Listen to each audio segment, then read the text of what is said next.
नमस्कार विद्यार्थी मित्रांनो, स्वागत आहे आपलं BMS मराठी यूट्यूब चॅनलवर। तर आज नुकताच आपला जो संस्कृत पेपर 1 झालेला आहे। बऱ्याच विद्यार्थ्यांचे मेसेज आपण ग्रुपवरती पोल घेतला। बरेच विद्यार्थी म्हणताय की पेपर हा मीडियम स्वरूपाचा होता, बरेच विद्यार्थी म्हणते हार्ड स्वरूपाचा होता। आता ओव्हरलुक जर पेपर पाहायला गेला तर पेपरमध्ये पाहायला गेलं तर पेपर हा थोडा जर विद्यार्थ्याच्या वेळेने पाहायला गेला तर मीडियम पण होता आणि हार्ड पण होता, आणि त्यासोबत PYQ सुद्धा बरेचसे यामध्ये ॲज इट इज विचारले गेलेत। आता काही क्वेश्चनमध्ये जसे जसे 1-2 PYQ जे मागच्या 2-3 वर्षामध्ये ॲज इट इज विचारले होते ते सुद्धा क्वेश्चन ॲज इट इज विचारलेले आहे। आता पेपर जर त्या दृष्टिकोनातून पाहायला गेला तर पेपर खरं म्हणाला तर मॉडरेट स्वरूपाचा पेपर होता, आणि एकदम थोडा म्हणता येईल की एकदम ॲव्हरेज विद्यार्थ्याला हार्ड वाटणारा असा पेपर होता। पण एक पाहायला गेलं तर मॉडरेट स्वरूपाचा पेपर होता, एकदम जास्त हार्ड पण नव्हता आणि एकदम जास्त सोपा पण नव्हता, एकदम मॉडरेट स्वरूपाचा। जिथं जेवढं सोपं विचारायचं तेवढं सोपं पण विचारलं होतं, काही जागेत मॉडरेट सुद्धा होतं आणि काही जागेत मिडियम सुद्धा म्हणजे हार्ड सुद्धा थोडं विचारलं होतं। आता हा असा प्रकारे ओव्हरऑल पाहायला गेला तर मॉडरेट स्वरूपाचा पेपर म्हणता येईल आपल्याला कसा पेपर आला होता। आता ज्या विद्यार्थ्याला या पेपरमध्ये कमीत कमी 35-40 अशा अवतीभोवती जरी मार्क पडत असले, 40-45 अवतीभोवती, तर ते विद्यार्थी आरामशीर पेपर 2 मध्ये तुम्ही 60 किंवा 65 पर्यंत अवतीभोवती चांगल्या मार्काने घेऊन तुमचा हा विषय क्लिअर करू शकता। तर आणखी सुद्धा तुमचा विषय क्लिअर करण्याची काय संधी आहे तुमच्याकडे। ज्या विद्यार्थ्याला वाटत असेल की सर मला 35 येत आहे, 40 मार्क येत आहे, 45 येत आहे, 50 येत आहे, तर त्या विद्यार्थ्यांनी काळजी करायची नाही, कारण तुम्हाला पेपर 1 मध्ये जरी पण काय मार्क जरी कमी आले, म्हणजे जवळपास 40-35 असे जरी आले ना मार्क अवती रेंजमध्ये, तर पेपर 2 मध्ये ऑलमोस्ट तुम्ही कव्हर करू शकता। त्यामुळे तुम्हाला भ्यायचं काम नाही, कारण की पेपर 2 आपल्या हातातला पेपर आहे आणि त्यामध्ये आपल्याला एकदम सोपं असतं। त्यामध्ये आपल्या ओन लँग्वेज मराठीमध्ये आपल्याला लिहिता येत असतं। त्यामध्ये आपल्याला जे काही माहिती आहे, जे काही साहित्यामध्ये शिकलं, टिप्पणी लिहा, निरुक्ती, परिभाषा, अन्वय, त्यानंतर पंचतंत्राची कथा, त्यानंतर हे काही जे आहेत ना टॉपिक, त्यासोबत आयुर्वेद इतिहास वगैरे, ते असे सोपे टॉपिक्स मिळून असा पेपर 2 असतो आणि एकदम सिंपल असतो। त्यामुळे टेन्शन घ्यायचं नाही। ज्या विद्यार्थ्याला आजचा पेपर जरी अवघड गेला असला तर पेपर 2 मध्ये तुम्ही आरामशीर मार्क इझिली 60-65 इझिली कव्हर करू शकता। त्यामुळे तुम्हाला काय करायचं, आज जरी पेपर अवघड गेला असेल त्यांना काय करायचं, पेपर 2 च्या अभ्यासाला लागायचं, निरुक्ती, परिभाषा चांगल्या प्रकारे करून ठेवायचा, पाठ करायचं, तोंडपाठ वगैरे, अन्वय लेखन वगैरे करायचं, त्यानंतर पंचतंत्राची कथा वगैरे करायचं,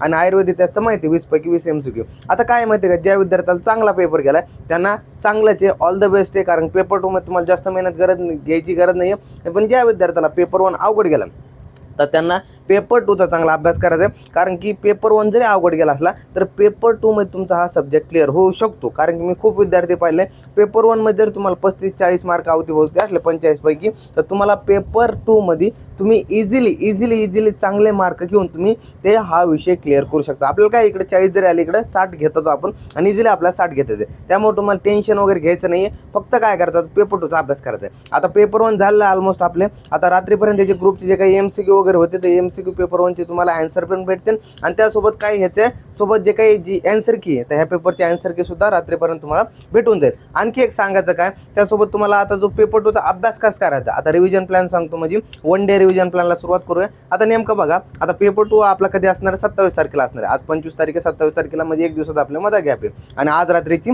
रात्र 1, तर जवळपास पाहायला गेलं 1.5 दिवस आपल्या हातात आहे। आता कसं करायचं, आता ह्यामध्ये सुरुवातीला तुम्हाला सांगतो, पेपर 2 मध्ये आपल्याकडे मोस्टली फक्त 5 टॉपिक, कोणकोणते, निरुक्ती, परिभाषा आहे, त्यानंतर निरुक्ती परिभाषा झाल्यानंतर काय आपले अन्वय लेखन, पंचतंत्राची कथा, हे 4 टॉपिक, आणि कोणता आयुर्वेद इतिहास, एकदम 5 टॉपिक आहे, आणि 5 टॉपिक मध्ये सगळा पेपर 2 कव्हर होतो। आता यामध्ये तुम्हाला काय करायचं, निरुक्ती परिभाषा करा, 15 मार्कला आहे, त्यानंतर निरुक्ती व पर्याय करा, 15 मार्कला आहे, परिभाषा करा 20 मार्कला आहे, 35 मार्काचे 2 टॉपिक आहे, चांगले करा, तोंडपाठ आहे, आणि चांगले तुम्हाला इझिली मार्क मिळून जाते, समजलं। त्यानंतर ते झालं, मग घेता अन्वय लेखन। अन्वय लेखनचे आपण कशा प्रकारे अन्वय लेखन करतो याची ट्रिक आपल्या BMS मराठी यूट्यूब चॅनलवर आहे। याची ट्रिकची लिंक तुम्हाला आपल्या कॉमेंट सेक्शन किंवा डिस्क्रिप्शन बॉक्समध्ये सुद्धा भेटेल, किंवा तुम्हाला डायरेक्ट ग्रुपवरती प्लेलिस्ट भेटून जाईल। ग्रुप आपला WhatsApp group, Telegram group join करून ठेवा। तर हा व्हिडिओ तुम्हाला जायचं बघायचं, अन्वय लेखन कशा पद्धतीने, एकदम 17 मिनिटाचं लेक्चर आहे, आणि एकदम तुम्हाला कळून जाईल की अन्वय लेखन कशा प्रकारे करायचं। अन्वय लेखन एवढं काही अवघड नसतं, सोपं असतं। त्यामुळे तुम्हाला अन्वय लेखन, त्याचा पदच्छेद, त्या पदच्छेद झाले संधी समास, त्यापैकी कसे लिहायचं, आणि त्यानंतर मग आपल्या त्याचा अर्थ लिहून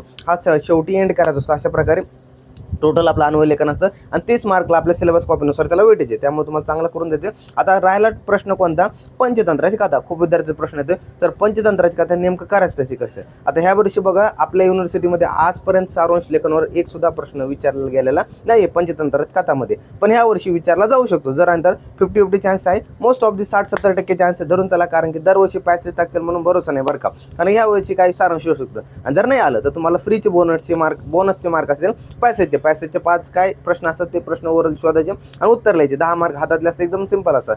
पण जर आपल्या सारांशाला मग काय करायचं, मग सारांशाला तुम्हाला कथा सगळ्यांचा आता उद्याचा एक दिवस आहे, तर कथाला तुम्हाला मोस्ट ऑफ दी पाठ करायचे. सगळ्या कथा थोडे का होईना तुम्हाला अगोदर समजून घ्यायचे मराठीमध्ये, त्याला संस्कृतमध्ये कशा प्रकारे म्हणतात म्हणजे ते कोरिलेट करून बघायचं कशा प्रकारे. आणि इन जनरल तुम्हाला जर सारांश लेखन पडलं असं की शपनक कथा सारांश लेखन लिहा, मग त्यामध्ये काय लिहायचं आपल्याला, किंवा ब्राह्मी नकुल कथा सारांश लेखन लिहा. मग काय लिहिणार आहे आपण, तर मग त्या जागी तुम्हाला काय करायचं, जी काही कथा तुम्हाला माहिती असेल तुटकी फुटकी कशी का व्हायना आपल्याला जशी येणार आहे तर तशी आपल्याला ॲज इट इज तिथं मांडायची. किती मांडायची, जवळपास आपलं अर्ध पान भरण एवढी आपल्याला मांडायची, अशा स्वरूपात मांडायची. त्यामुळे टेन्शन वगैरे घ्यायचं नाही. त्यामुळे ज्यांना कथा आणखी सुद्धा पाठ नसेल त्यांनी कथा पाठ करा, उद्या दिवस आहे आपल्याकडं. आणि नंतर मग कोणतं आपल्याला आयुर्वेद इतिहासचं, तर आयुर्वेद इतिहासचं एक सिंपल मी रिकमेंड करेल तुम्हाला, ज्यांच्याकडे आयुर्वेद काय म्हणतात सोपे संस्कृत म्हणून बुक असेल तर सोपे संस्कृत म्हणून हे बुक आहे. सगळ्यांना डॉक्टर जबंगी जे काही सर आहेत वगैरे आपले, तर व्यंकटेश जबंगी सर यांचं बुक वगैरे, तर त्यांची PDF वगैरे भेटली, कोणाकडे बुक्स वगैरे असेल तर त्यामधून तुम्ही आयुर्वेद इतिहास करा, किंवा तुम्हाला दुसरं सुद्धा बुक असेल त्यामधून करा.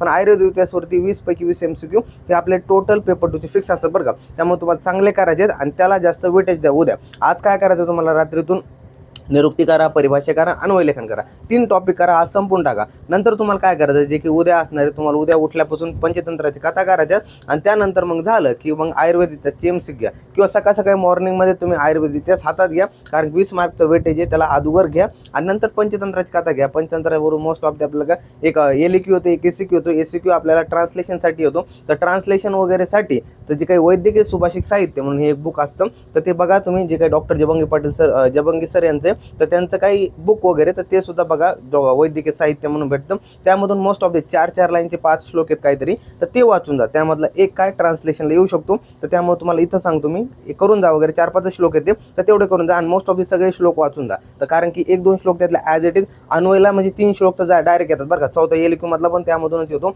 आणखी एक झालं तर जे काही हे झालं आपलं म्हणता येईल की अन्वय वगैरे झालं, त्यानंतर ट्रान्सलेशनला बी त्यामधूनच येतो. आणि कथा तर तुम्हाला ऑलरेडी माहितीच आहे वगैरे. समजलं ना. अशा प्रकारे टोटल हे होतं सगळं. त्यामुळे तुम्हाला चांगल्या प्रकारे पेपरचा अभ्यास करा. पेपर कशा प्रकारे प्रेझेंटेशन हे सुद्धा मी उद्या सांगलच तुम्हाला. पण सगळ्यांना आज जरी पेपर अवघड गेला असेल तरी का ताण घ्यायचं नाही, कारण पेपर 2 आपल्या आणखी हातात आहे. आणि पेपर 2 तुमची पासिंग डिपेंड करतो. कारण पेपर 1 जरी सोपा गेला, पेपर 2 जर घाण गेला तर पासिंग होणार नाही. पण पेपर 1 जरी अवघड गेला असेल पण पेपर 2 जर चांगला गेला तर 100% पासिंग होती. समजले ना. त्यामुळे तुम्हाला सांगतो, कारण जे मला माहिती आहे ते तुम्हाला मला सांगण्याचं काम आहे. म्हणजे मी जे काही चांगलं सांगतो तुम्हाला, त्यामुळे ऐका. तुम्ही 100% पास होताल, फक्त पेपर 2चा चांगला अभ्यास करा. समजलं. पेपर 1 जरी विद्यार्थ्याला हार्ड गेला असेल, मॉडरेट जरी गेला असेल, तरी दुःखी होऊ नका, जास्त आनंदी होऊ नका. पेपर 2चा अभ्यास करा, तेव्हा पेपर 2 तुम्हाला चांगलं जाईल. तुम्ही हा विषय सब्जेक्ट क्लिअर झाला. समजला. तर भेटूया पुढच्या व्हिडिओमध्ये आणि ह्याचे आन्सर की वगैरे तुम्हाला भेटून जाईल लवकरच. तर भेटूया पुढच्या व्हिडिओमध्ये. तोपर्यंत धन्यवाद.